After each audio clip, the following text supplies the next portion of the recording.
तो इस प्रॉब्लम में अगर देखें तो देखिए पहले ज्योमेट्रिकली ये प्रॉब्लम क्या रिप्रेजेंट कर रहा है, किस चीज़ को रिप्रेजेंट कर रहा है, उस चीज़ को समझते हैं। हाँ बताइए बताइए, कुछ बताइए, क्या आइडिया आ रहा है।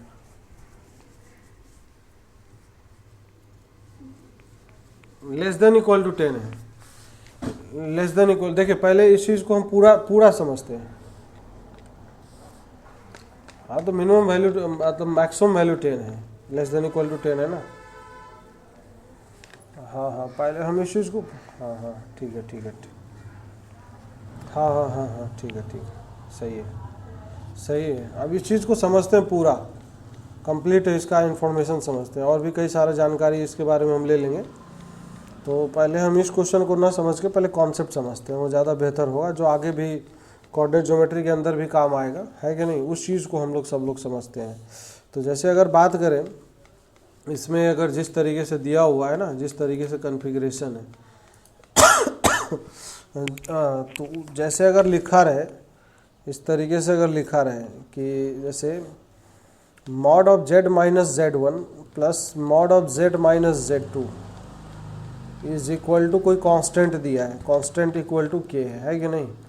तो इस ये किस चीज़ को रिप्रेजेंट करेगा, ये जो लोकस है z का, z1 z2 are fix point, यहाँ पे z1 and z2 are fix point है, z1 and z2 are the fix point, are the fixed points, are the fixed points, ये इसका फिक्स पॉइंट्स है कि नहीं।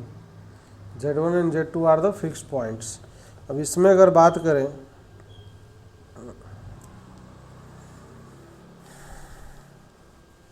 तो ये चीज़ समझिए, ये चीज़ है z1 और ये चीज़ z2 है कि नहीं, z1 और z2 है। अब यहाँ पे ये जो पॉइंट है मूविंग पॉइंट, वो z है, तो z का डिस्टेंस ये z1 से और z का डिस्टेंस z2 से, ये दोनों डिस्टेंस कांस्टेंट k के इक्वल है।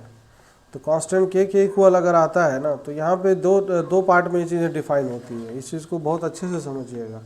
वो कांस्टेंट k पे डिपेंड करेगा, कांस्टेंट k का जो वैल्यू है वो कांस्टेंट k का वैल्यू किसके इक्वल है। तो इसमें अगर कांस्टेंट k का अगर वैल्यू z1 z2 के बीच में जो डिस्टेंस है, इसमें तीन बातें डिफाइन हो जाएगी एक्चुअली में, समझिएगा इस चीज़ को। तीन केस इसमें बन जाते हैं।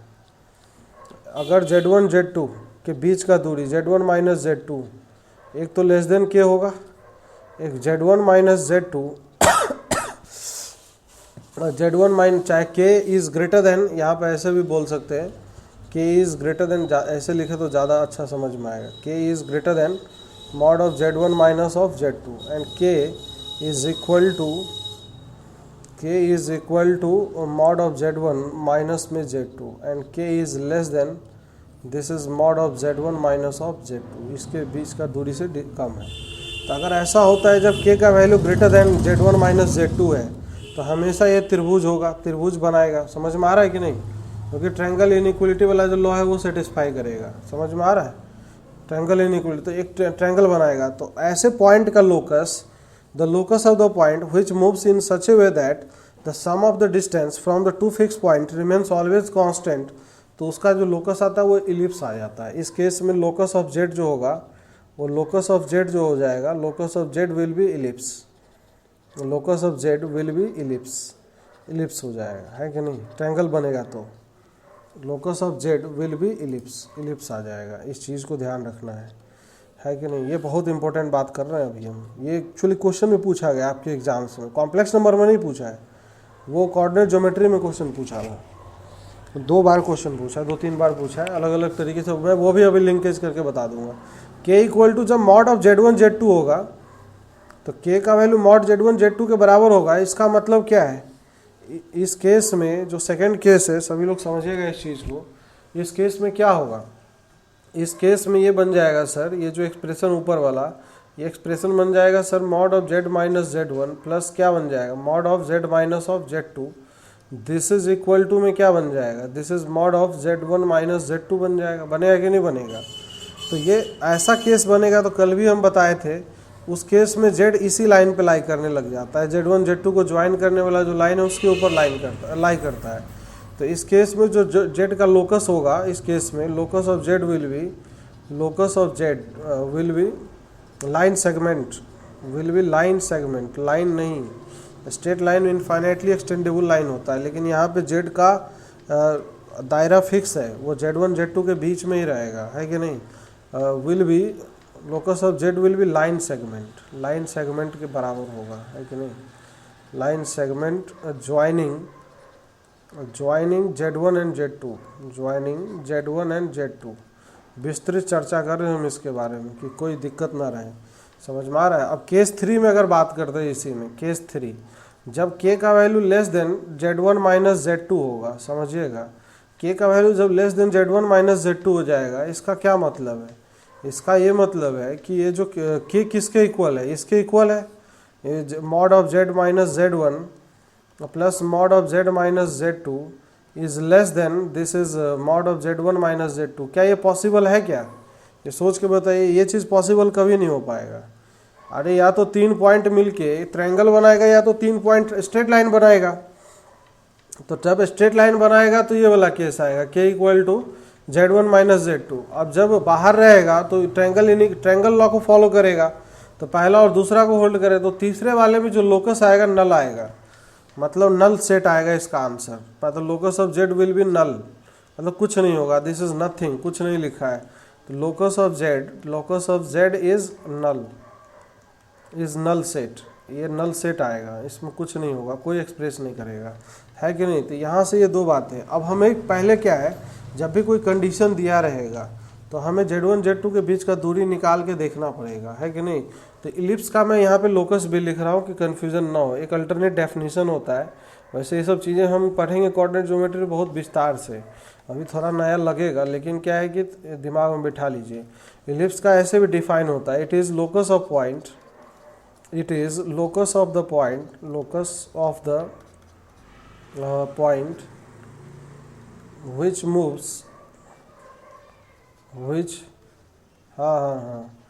moves in such a way such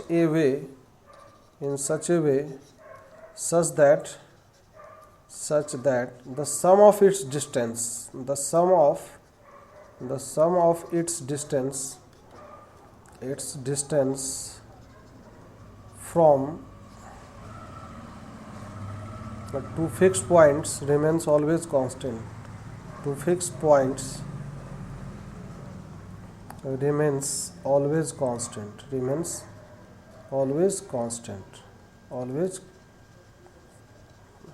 वैसे अल्टरनेट डेफिनेशन है ये, this is not a original definition हम बात करेंगे कोनिक सेक्शन में बताएंगे, but this is a one of the property, ये प्रॉपर्टी है, एक प्रॉपर्टी है इलिप्स का ऐसा होता है। और जो दोनों फिक्स पॉइंट होता है दोनों को फोकाई बोलते हैं, है ना। ये सब हम पढ़ेंगे बहुत विस्तार में पढ़ेंगे, इतना विस्तार में पढ़ेंगे कि सबके क्वेश्चन इतने आसान लगेंगे कि आप सब कहेंगे हाँ ठीक है, कुछ अलग लगाया। ये फोकस F1, हाँ जीवन सफल होने वाला है, ये फोकस F1 F2 है, ठीक है।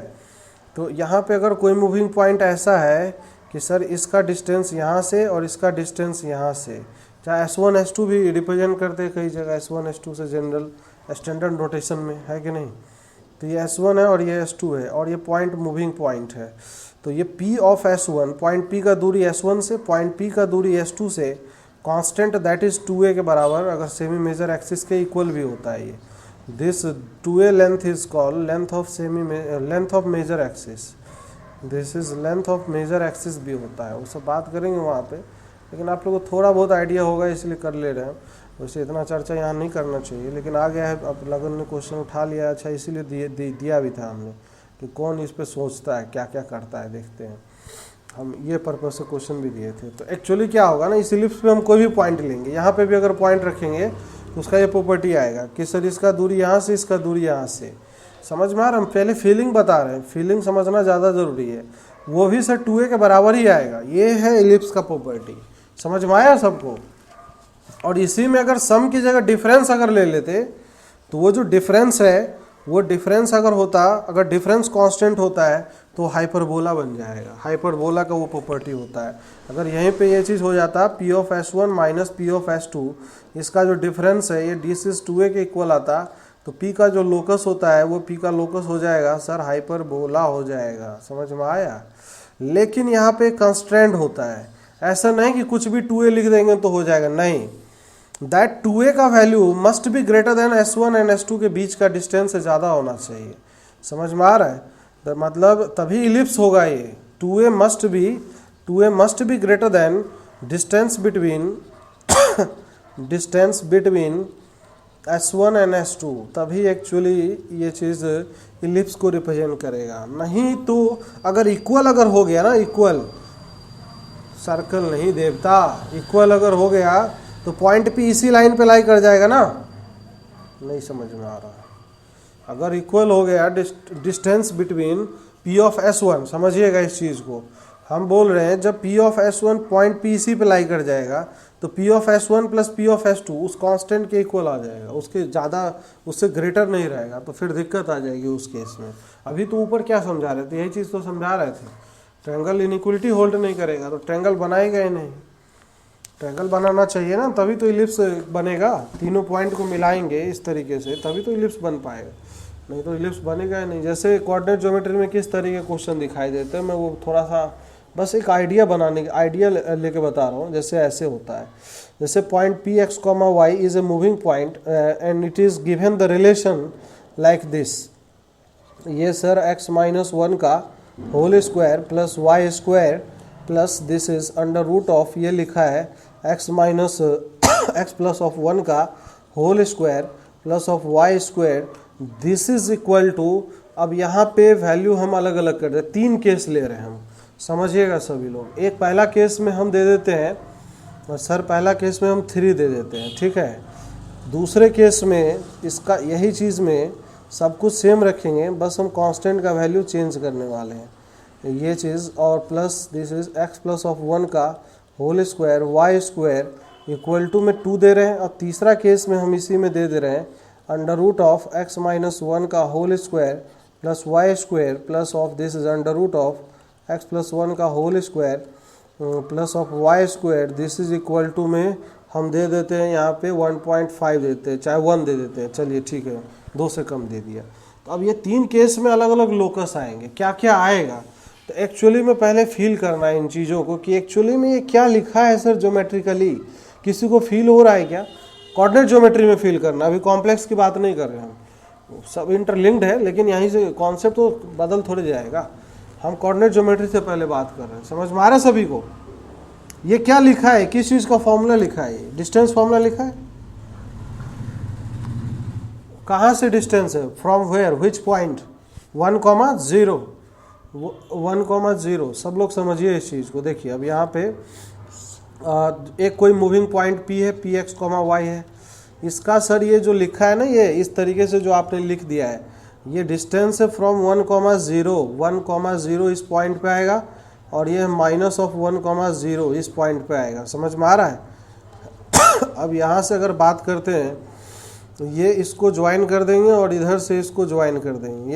ये है S1 और ये है S2, समझ में आ रहा है?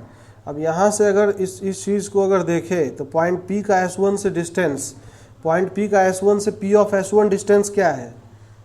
P ऑफ S1 डिस्टेंस समझ में नहीं आ रहा है क्या? अरे बहुत भारी भरकम बात कर दिए हम। पॉइंट ये P ऑफ S1 है, ये P ऑफ S1 है, और ये क्या है? P ऑफ S2 है।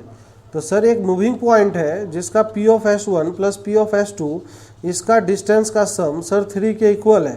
तो अभी बताया है, अगर ऐसा होता है तो किसका लोकस होता है? ये इलिप्स का लोकस होता है।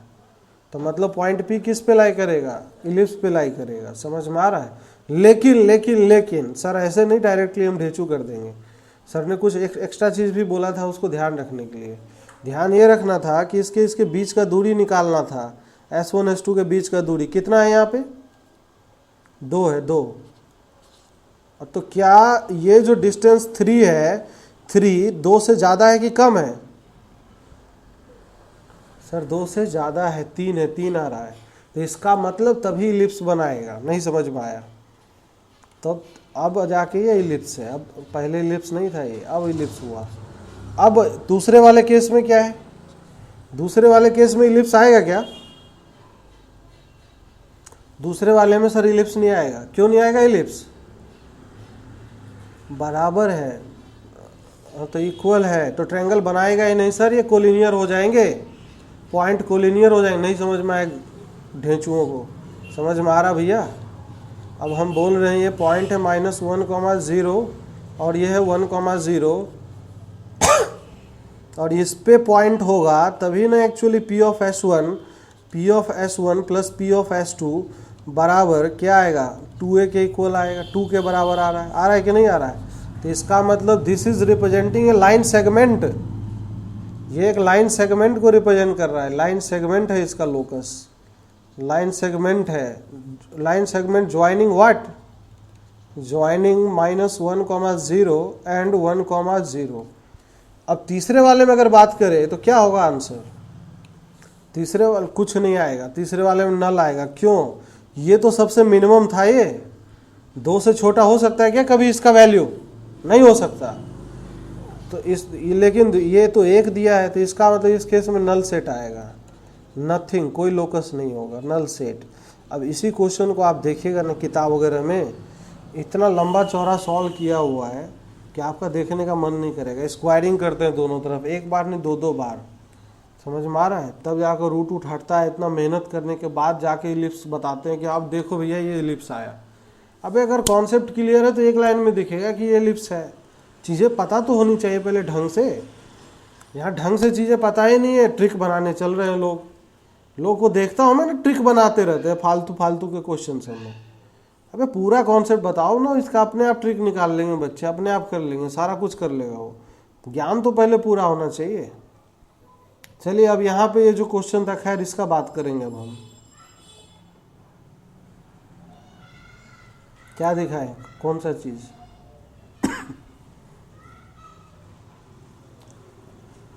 तो दिख रहा है ना ये, हाँ। इसमें क्या कुछ दर्द है? बताइए, कहाँ पे कुछ दर्द हो तो बताइए। कहाँ?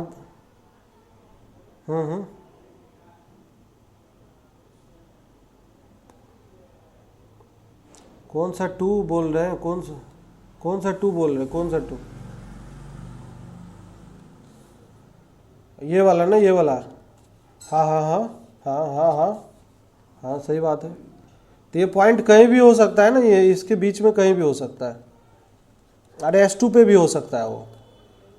एक्चुअली ये -1,0 और ये 1,0 है, तो ये पॉइंट P का लोकेशन इस बीच में कहीं पे भी हो सकता है देवता। यहाँ पे भी हो सकता है, यहाँ पे भी हो सकता है, यहाँ पे हो सकता है, यहाँ पे, यहाँ पे, यहाँ पे, यहाँ पे, कहीं भी S2 पे भी हो सकता है।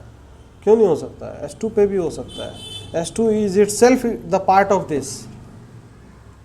अरे यहाँ पे भी अगर होगा तो ये बताओ भैया, यहाँ पे भी अगर पॉइंट होगा तो इसका इससे दूरी तो 0 ही होगा, लेकिन इसका इससे दूरी तो 2 आ जाएगा दूसरे वाले से। तो इक्वल टू कुल मिला के 2 आएगा कि नहीं आएगा? तो सही बात है ना।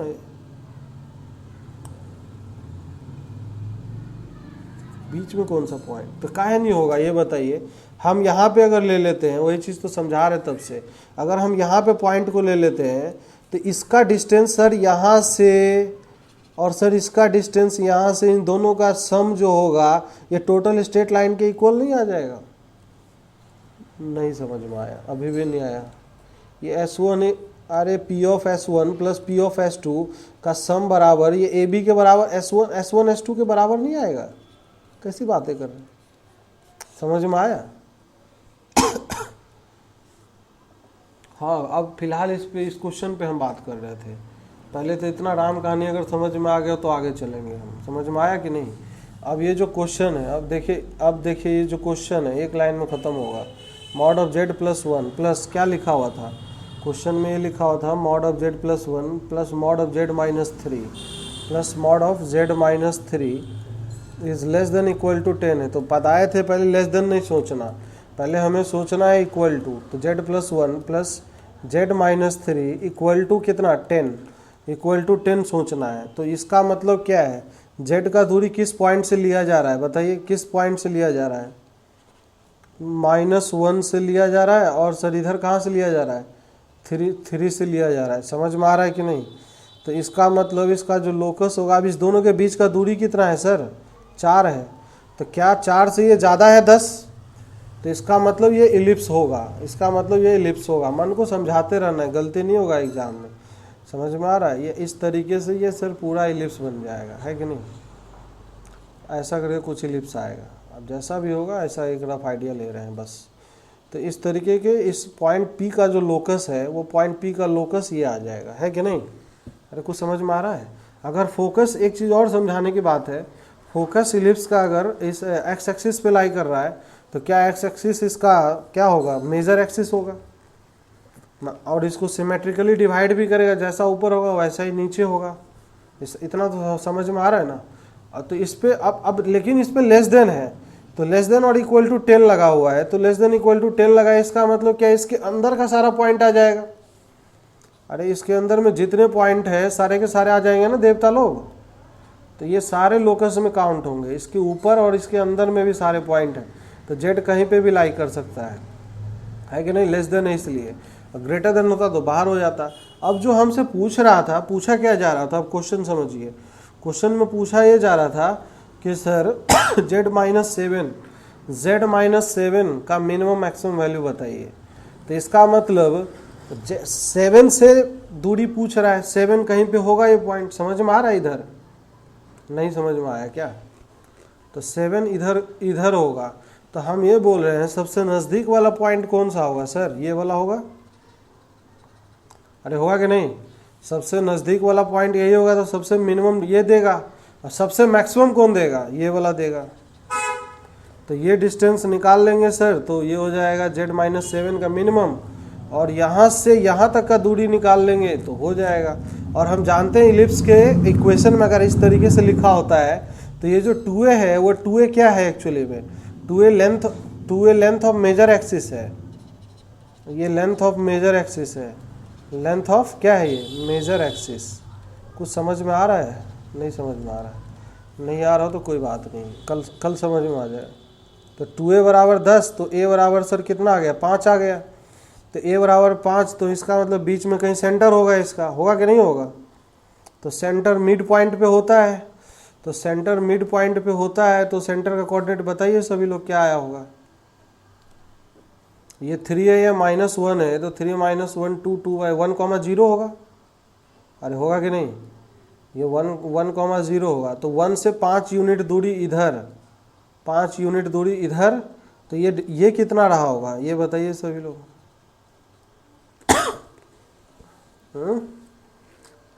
ये 5 यूनिट दूरी है, तो ये 4 रहा होगा ना? नहीं 4 नहीं यार, 6 रहा होगा ना ये, तभी तो 5 आएगा। कैसी बातें कर रहे हैं? ए का वैल्यू 5 है। अरे कुछ याद है इलिप्स उलिप्स के बारे में? ये सेंटर अगर होता है तो ये जो लेंथ होता है ए के बराबर होता है ना ये, तो 1,0 है, तो ये सर 6,0 रहेगा ना। ये नहीं समझ में आया? कोई नहीं, आगे कल आ जाएगा। इस तरीके से करते जाएंगे। ये ऑरिजिन है सर, अब तो हो गया ना, अब क्या दिक्कत है? अब यहाँ 1,0 से पीछे की तरफ आएंगे तो इसका कोऑर्डिनेट क्या हो जाएगा, जिससे कि 5 आए?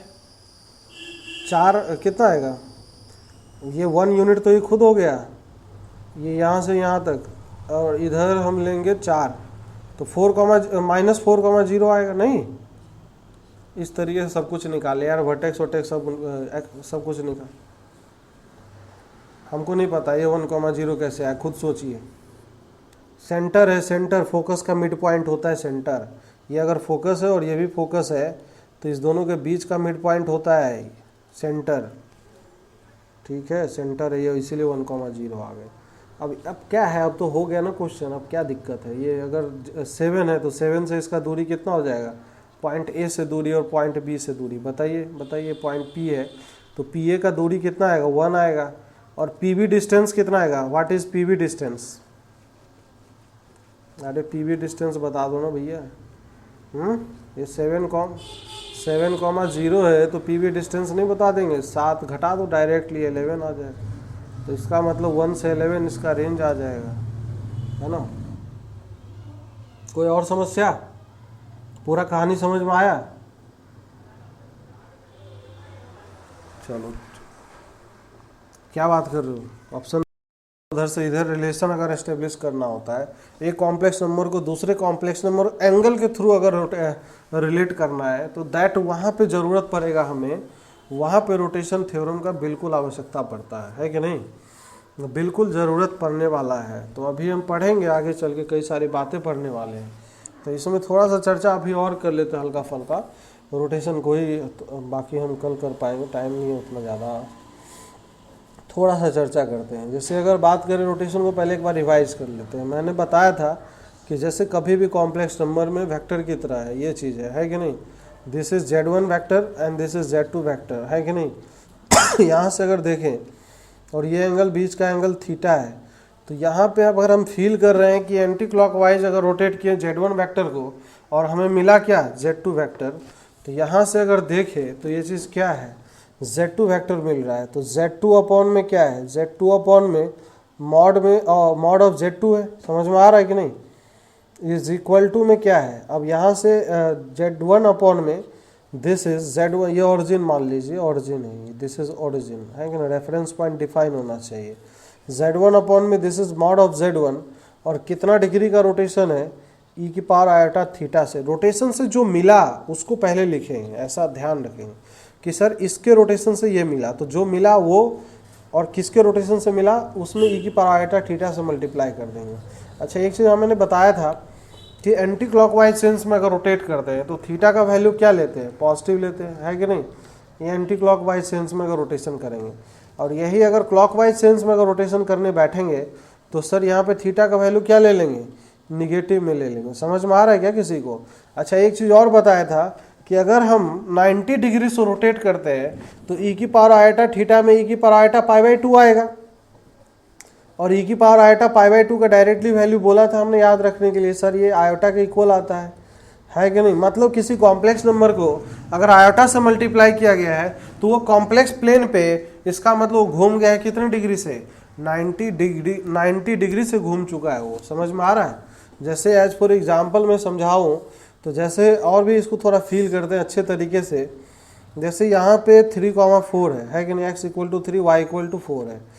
तो सर इसको बोल दिया कि चलो 90 डिग्री रोटेट करा के बताओ हमें, तो 90 डिग्री रोटेट कराओगे तो क्या आएगा, तो बताओ ये भैया कॉम्प्लेक्स प्लेन पे 90 डिग्री रोटेट कराएंगे तो इस पॉइंट का कोऑर्डिनेट क्या आएगा, बता सकते हैं कि नहीं बता सकते हैं। अरे बता सकते हैं सर, z = 3 + 4 आया था, तो बताइए b का कोऑर्डिनेट क्या होगा 90 डिग्री से अगर घूम गया तो। सर समझ में नहीं आ रहा, ये कैसी बातें कर रहे हो आप, है कि नहीं। ये b का कोऑर्डिनेट जो है, हम बोले z है तो b हो जाएगा सर आयोटा z हो, आयोटा z अगर कर लेंगे तो मल्टीप्लाई कर दो ना यार, इसमें -4 क्या आ जाएगा, 3 आ गया, -4 + 3 आयोटा आ जाएगा, है कि नहीं। अब ये एकदम छोटा सा प्रॉब्लम आपको कॉन्सेप्ट चेक करने के लिए एग्जाम में पूछ सकता है कि अगर ये कॉम्प्लेक्स नंबर है, इसको कॉम्प्लेक्स प्लेन में 90 डिग्री से रोटेट कराया गया तो बताओ कि नए कोऑर्डिनेट का, तो उसमें आयोटा से खट से मल्टीप्लाई कर देंगे। और एंटी क्लॉकवाइज या क्लॉकवाइज, क्लॉकवाइज है तो माइनस आयोटा, एंटी क्लॉकवाइज है तो प्लस आयोटा, ऐसे करके कर लेंगे। कोई समस्या है क्या। तो यही चीज़ छोटा छोटा चीज़ से पूछ सकता है आप लोग से, उसमें कोई हैरानी की बात नहीं है।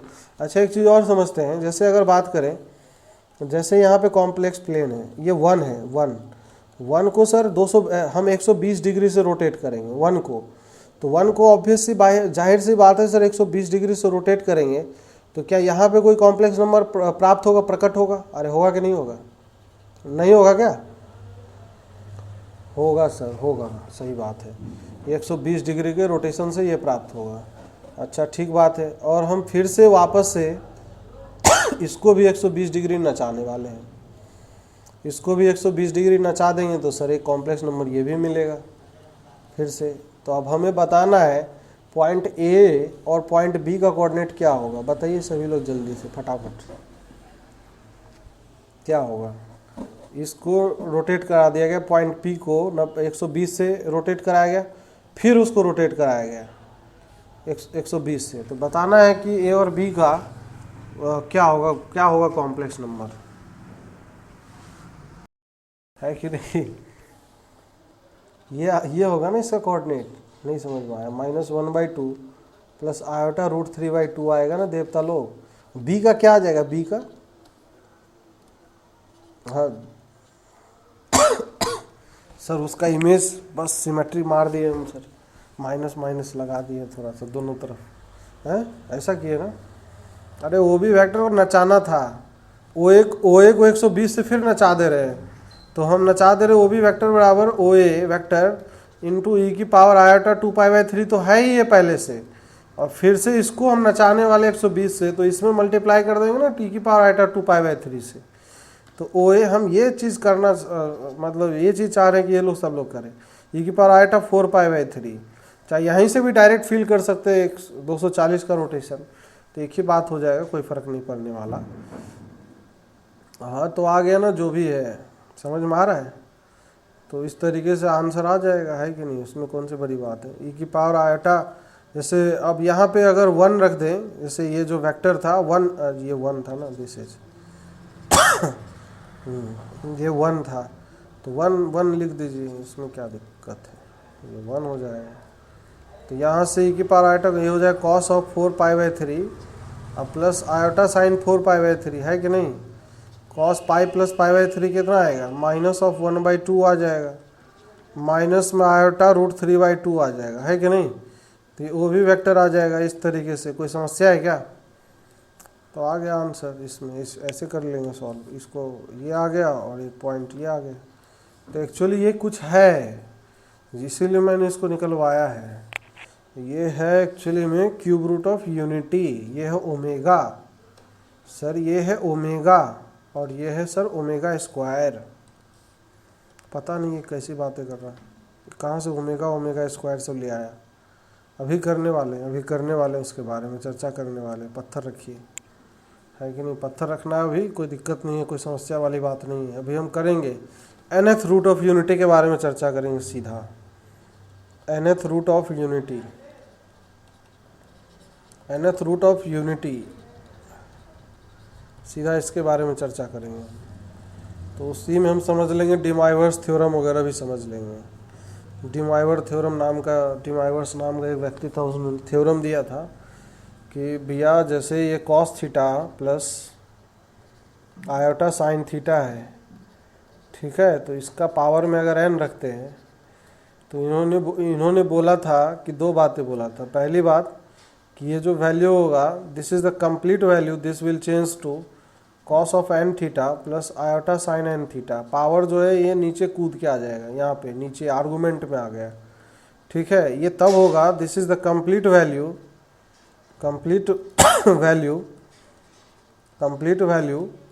When n belongs to the integer, n अगर इंटीजर को बिलोंग करेगा तो, ठीक है। और यही चीज़ उन्होंने बोला था, this is cos of n theta plus iota sine n theta is one of the value, is one of the all possible values, one of the possible values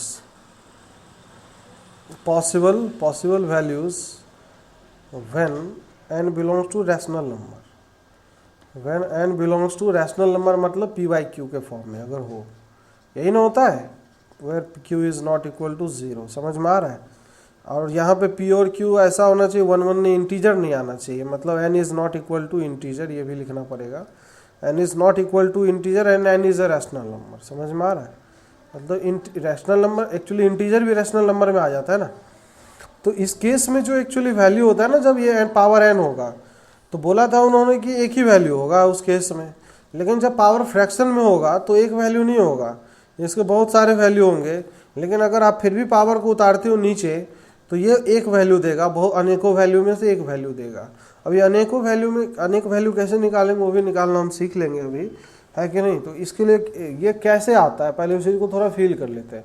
तो बस बहुत सिंपल है, यूलर ने बताया था यूलर ने क्या बताया था, कुछ याद आ रहा है। यूलर नाम का व्यक्ति था जिसके बारे में चर्चा हम किए थे, बताए थे यूलर्स थ्योरम। अरे याद है, यूलर थ्योरम क्या था। यूलर उन्होंने बताया था ना कि cos theta plus iota sine theta sir किसके इक्वल होता है, ई की पावर आयोटा थीटा होता है कि नहीं। इसके पावर में सर अगर n चढ़ाते हैं, cos theta plus iota sine theta, इसके पावर में अगर n चढ़ाते हैं तो ये चीज़ क्या हो जाएगा, ई की पावर आयोटा थीटा की पावर में n, तो ई की पावर आयोटा n थीटा हो जाता है कि नहीं। हाँ, ये n थीटा हो जाएगा। अरे कुछ समझ में आ रहा है। इस तरीके से मतलब वही, अब इसको जब ओपन कर देंगे तो cos n theta plus iota sine n theta आ जाता है। तो देखिए अब इसमें करना क्या होता है ना, इस टाइप के प्रॉब्लम में कभी भी पावर एन वगैरह कैलकुलेट करना हो, nth रूट ऑफ यूनिटी वगैरह अगर कैलकुलेट करना होता है ना, तो nth रूट ऑफ यूनिटी का मतलब पहले क्या होता है वो चीज़ समझ लेते हैं। वो चीज़ समझना ज़्यादा ज़रूरी है। nth रूट ऑफ यूनिटी का क्या मतलब है, nth रूट ऑफ यूनिटी, तो इसका मतलब ये होता है कि ये जो x है ना, मान लेते हैं x है, तो 1 का पावर में 1/n लगा देंगे। nth रूट का मतलब ये, जैसे स्क्वायर रूट निकालते हैं तो क्या लगाते हैं, 1 की पावर 1/2 लगाते हैं कि नहीं, अरे हाँ कि ना। इस क्यूब रूट निकालने के 1 की पावर 1 ऐसे करके चलता है, 3 कट चलता है, nth रूट में ऐसे चलेगा। अब इसमें क्या है, इसका सॉल्यूशन हमें फाइंड आउट करना है। तो इसका सॉल्यूशन निकालने के लिए उन्होंने बताया कि ऐसा करो कि तुम कोई भी यहाँ पे कुछ भी मसाला लिखा रहे, उस मसाला को ना पोलर फॉर्म में रिप्रेजेंट कर दो। पहले पोलर फॉर्म में है कि नहीं, तो पोलर फॉर्म में जैसे 1 है तो 1 को पोलर फॉर्म में कैसे लिखेंगे, तो 1 का सर मॉडुलस चाहिए और इसका आर्गूमेंट चाहिए। तो आर्गूमेंट इसका कितना है, इसका आर्गूमेंट है सर 0। तो ये इसको हम लिखेंगे e की पावर आयटा 2 पाई 0। समझ में आ रहा है, अरे 2 नहीं e की पावर आयटा 0, ठीक है, इसकी आयटा 0 थीटा की जगह, आर्गूमेंट की जगह, है कि नहीं। बोला था अब इतने पे रुकना नहीं है, अब जो है ना आर्गूमेंट को, अब इन्होंने बोला था कि ये जो आर्गूमेंट है यहाँ पे, आर्गूमेंट को जनरल वैल्यू में लिखो। Right argument in general value, in general value, general value में लिखो। तो जनरल वैल्यू में लिखेंगे तो क्या करते हैं, उसमें 2n पाई का ऐड कर देते हैं, 2m पाई चाहे 2kp पाई कुछ भी ऐड कर देते हैं, है कि नहीं। तो यहाँ पे ऐड कर देंगे तो e की पावर आयटा 0 प्लस में 2m पाई लिख रहे हैं हम, m पाई और whole to the power 1/n। m लिया है इसलिए क्योंकि n ऑलरेडी यहाँ पे प्रेजेंट था, कि दोनों सेम सेम ना बन जाए, इसलिए m ले लिया। k ले लो, जो लेना है p ले लो, एक ही बात है, कोई फ़र्क नहीं पड़ने वाला, कॉन्सेप्ट बदलेगा नहीं। अब यहाँ से अगर बात करते हैं तो अब इसको बोला आप डिवाइड कर लो पावर को, तो e की पावर आयटा अब क्या बन जाएगा, this is 2m pi n। अब बोला तुम m का वैल्यू रखना, अब चालू करो। तो m का वैल्यू अब यहाँ पे उन्होंने बोला कि 0 से चालू करना, 0 से स्टार्ट करना, और 0 से अगर स्टार्ट किए हो तो 1 2 3 और कहाँ तक रखना है, n-1 तक रखना है। और n अगर रख देंगे तो वापस रिपीट होने लग जाएगा। अगर एक और आगे बढ़ा देंगे ना, जैसे n अगर रख दिए, m की जगह n अगर रख दिए, समझिए जैसे m का वैल्यू 0 रख दिए तो कुछ आएगा, 1 रखेंगे तो कुछ आएगा, 2 पे कुछ आएगा, 3 पे कुछ आएगा, 4 पे कुछ आएगा।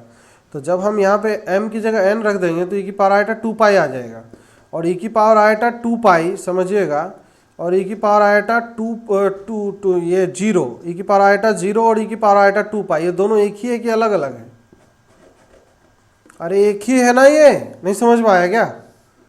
ये आर्गुमेंट सेम आर्गुमेंट को रिप्रेजेंट करने लग जाएगा ना, वो साइक्लिक ऑर्डर में रिपीट करने लग जाएगा। इसीलिए उन्होंने बोला था गाड़ी यहीं पे रोक देना भैया, आगे गाड़ी बढ़ाओगे तो कोई फर्क नहीं पड़ेगा, लेकिन क्या करोगे, एक ही चीज़ को बार बार लिख रहे हो, तुम बता रहे हो कि हम तेज़ हैं, कोई फ़र्क नहीं है कि नहीं। तो उन्होंने बोला 0 से स्टार्ट करो और n-1 तक रुक जाओ। तो यहाँ पे अगर रखना चालू करेंगे तो अब x का जो वैल्यू है वो क्या क्या मिलना चालू होगा, m का वैल्यू 0 पे, बताइए सभी लोग, e की पावर आयटा, बोलिए बोलिए बोलिए, अरे 0 पाई 0 मिल जाएगा और फिर अगला क्या मिलेगा, e की पावर आयटा 2 पाई/n, फिर अगला क्या मिलेगा, e की पावर 4 पाई/n, समझ में आ रहा है। फिर अगला क्या मिलेगा, e की पावर आयटा 6 पाई/n, समझ में आ रहा है। फिर ऐसे ये ढेचू ढेचू करते हुए चलेगा, e की पावर आयटा n की जगह n-1 2 टाइम्स में n-1 पाई डिवाइडेड बाई ये n तक चलेगा। तो ये तो सर 1 है, e की पावर आयटा 0 1 है। अगर इसको सर अल्फ़ा बोल दे तो क्या ये अल्फ़ा स्क्वायर है, पता नहीं ये कैसी बातें कर दिया आपने। अरे सच्ची सच्ची बात, 1 अल्फ़ा फिर अल्फ़ा स्क्वायर फिर अल्फ़ा क्यूब, ऐसे ही चलेगा, कहाँ तक चलेगा, अल्फ़ा की पावर n-1। क्या ये सारे के सारे जीपी में दिख रहे हैं, सर ये सारे रूट्स जीपी में है, वाह मज़ा आ गया ये तो, है कि नहीं। All the roots are in GP, एक रिजल्ट यही आ गया, all roots are in GP. सारे nth रूट जो निकल के आए वो जीपी सीरीज बनाते हैं, पहली बात तो ये है, ठीक है। अच्छा ठीक है, ये तो बहुत बड़ी बड़ी बात, सीधे एन पे हम बात कर लिए। अभी हम इसके बारे में फिर चर्चा करेंगे आगे। फिलहाल अभी मैं चर्चा करने वाला हूँ क्यूब रूट ऑफ यूनिटी पे। पहले इतना समझ में आ गया होगा ना सबको, कोई दिक्कत नहीं है। क्यूब रूट ऑफ यूनिटी पे, क्यूब रूट ऑफ यूनिटी, इतना ही अभी दिमाग में रखना है। अभी हम बहुत बातें करेंगे इसके ऊपर, इतनी बातें करेंगे कि दिमाग कंफ्यूज हो जाएगा, इसलिए अभी अब ज़्यादा एक साथ नहीं कर रहे हैं, है ना। अब एक साथ कर देंगे तो कुछ समझ में आया, कुछ नहीं आया। क्यूब रूट ऑफ यूनिटी में तो इसका मतलब x इक्वल टू 1 का क्यूब रूट, 1 की पावर 1/3। तो ऊपर वाले फॉर्मूले में n की जगह सर आप 3 रख दो, तो n की जगह 3 रख दोगे तो बस काम हो जाएगा आपका, आ जाएगा निकल उकल के, है कि नहीं। तो n का वैल्यू जब 3 रखे तो m का वैल्यू कहाँ तक चलेगा सर, m का वैल्यू 0 1 2 तक ही जाएगा, नहीं तो 0 1 2 तक जाएगा। तो सर x का वैल्यू क्या क्या निकल के आएगा, एक पहला 1 तो निकल के आ जाएगा, दूसरा e की पावर आइटा 2π/3 और e की पावर आइटा कहाँ 4π/3। सही बात, नहीं समझ में आया, इसी को बोल देते हैं ओमेगा, और इसको बोल देते हैं सर, इसी का स्क्वायर है, ये दिख रहा है यहाँ से ओमेगा स्क्वायर, यहाँ से पूरा दिख रहा होगा कि सर ये इसका स्क्वायर है, परफेक्ट स्क्वायर है, इसीलिए तो बोलते हैं 1 ओमेगा और ओमेगा स्क्वायर। इसके रूट्स आते हैं, पहले बचपन में दूसरे तरीके से निकालते थे ऐसे करके, लेकिन अब निकाले हम दूसरे तरीके से, क्योंकि अब हम थोड़े बड़े हो गए ना। तो यहाँ पे x का क्यूब -1 इक्वल टू 0, जैसे इसको अगर इधर ले जाएंगे तो इसका मतलब ये जो पोलिनोमियल है, इस पोलिनोमियल के सर 3 रूट आए, एक ओमेगा 1, एक ओमेगा, और एक क्या आया ओमेगा स्क्वायर आया कि नहीं। तो सर ये रूट इसको सेटिस्फाई भी करेंगे, इसका मतलब तो 1 कर रहा है सर, तो ओमेगा भी करेगा, ओमेगा क्यूब इसका मतलब 1 आ जाएगा, आएगा कि नहीं आएगा। अच्छा, ओमेगा की power 1 equal to omega, omega का power 2 equal to omega square, omega की पावर 3 इक्वल टू 1, ओमेगा की power 4 equal to omega, omega की power 5 equal to omega square. Sir time pass करने का इरादा आपका लग रहा है कि नहीं। ओमेगा की पावर 6 1, तो कुछ दिख रहा है सर, ये साइकिल चल रहा है ना 1 ओमेगा ओमेगा स्क्वायर का। इससे इसका तात्पर्य क्या है, हम ऐसा क्यों लिख रहे थे, क्योंकि हमारा मन लग रहा था लिखने में, इसलिए नहीं, कुछ बताना चाह रहे थे कि साइकिल में कैसे चल रहा है। पावर 3 है, अगर यहाँ पे पावर 3 का मल्टीपल है तो सर वैल्यू 1 1 आ रहा है, इसका मतलब ओमेगा की पावर 3n, इसका वैल्यू सर 1 आएगा। ओमेगा की पावर 3n प्लस 1 कर देंगे तो यहाँ पे जो खोपचे में रिमाइंडर बच रहा है वही माथे पे चढ़ जाएगा, तो ओमेगा की पावर 1 आएगा। ओमेगा की पावर 3n प्लस 2 अगर होगा तो सर ये जो वैल्यू है ये रिमाइंडर माथे पे चढ़ जाएगा, तो ओमेगा स्क्वायर आएगा। कुछ हजम नहीं हुआ, अरे हजम हो रहा है, कुछ हो रहा है तो अच्छी बात, नहीं हो रहा है तो भी अच्छी बात है कि नहीं, रट लेना है। इसका मतलब क्या है, इसका मतलब है 3 से भाग देने पर रिमाइंडर 0, इसका मतलब 3 से भाग देने पर रिमाइंडर 1, इसका मतलब है 3 से भाग देने पर रिमाइंडर 2।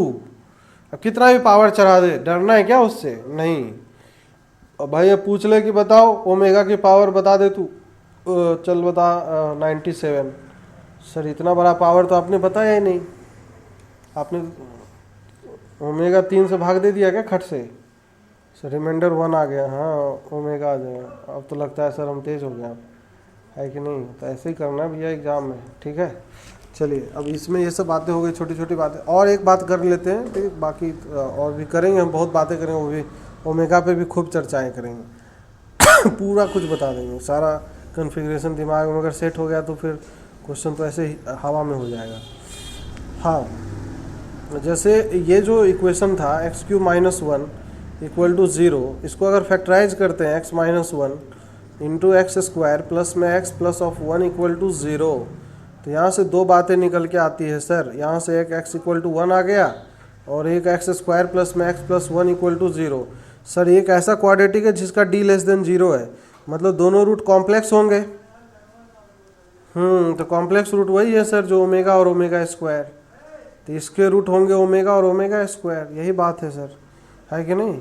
तो ओमेगा इसको सेटिस्फाई भी करेगा, अरे करेगा सेटिस्फाई इसमें कि नहीं करेगा, कर जाएगा। तो ये ओमेगा स्क्वायर प्लस में omega plus of 1 equal to क्या आ गया 0। 1 प्लस ओमेगा स्क्वायर का वैल्यू सर 0। कुछ भी समझ में नहीं आया? आया? कितने लोग को आया? आ गया, बस आ गया। हाँ सर, ये तो एकदम नर्सरी क्लास पे ही पढ़ रहे हैं सर।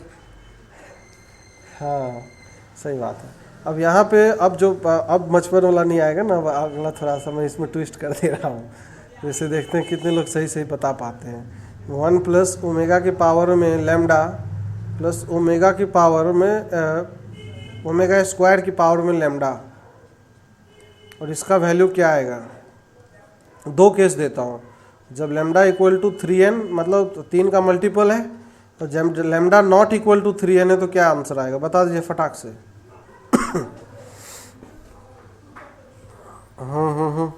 सोच विचार के। हाँ 3 आ जाएगा। सबको हजम हो रहा है ना सर? जब ये 3 का मल्टीपल है तो बिल्कुल हजम हो रहा है। ये 1 1 1 बन जाए तो ये 3 बन जाएगा। अच्छा सर, जब 3 का मल्टीपल नहीं है तब क्या होगा? एक वैल्यू लेके चेक कर लीजिए। 0। अरे 4 ले लो ना भैया, 4 लेके चेक कर लो ना। 1 प्लस सर ओमेगा की पावर 4 और ओमेगा की पावर 8, तो सर ये आ गया कितना? 1 प्लस ओमेगा ही आएगा, और ये ओमेगा स्क्वायर है। अरे हाँ कि ना देवता लोग? हाँ, तो क्योंकि इससे एक से रिमाइंडर 1 आएगा तो दूसरे से रिमाइंडर 2 आ जाएगा ऑटोमेटिक। दैट्स वाई ये इस फॉर्मेट में हमेशा बरकरार रहेगा, इसलिए 0 आएगा। तो कभी भी इस तरीके से लिख दे तो घबराने की आवश्यकता ही नहीं है, तुरंत में आंसर देंगे हम, खटाक से आंसर दे सकते हैं। समझ में आया कि नहीं समझ में आया? समझ में आ गया तो वेल एंड गुड, नहीं आया तो कोई बात नहीं, आ जाएगा धीरे धीरे। पेशेंस रखिए, क्योंकि लॉजिकली चलना ज़्यादा ज़रूरी है। दिमाग चलना चाहिए रटने से ज़्यादा, क्योंकि रटेंगे कितना यार, बहुत चीज़ें हैं रटने के लिए। अभी तो हाँ सर अभी इतने ही दिन में बहुत सारे हो गए। अब पता नहीं रिजल्ट है, लेकिन हर फॉर्मूले का मैं लिंकेज ज़रूर बताता हूँ। वो कहाँ से है लिंक उसका, वो कहाँ से आया, प्रकट अपने आप तो नहीं हो गया, कहाँ पे उसका नीड है, कहाँ पे एप्लीकेशन है, क्या इंटरकनेक्शन है, ये सब समझना ज़्यादा ज़रूरी है आप लोग के लिए, है ना।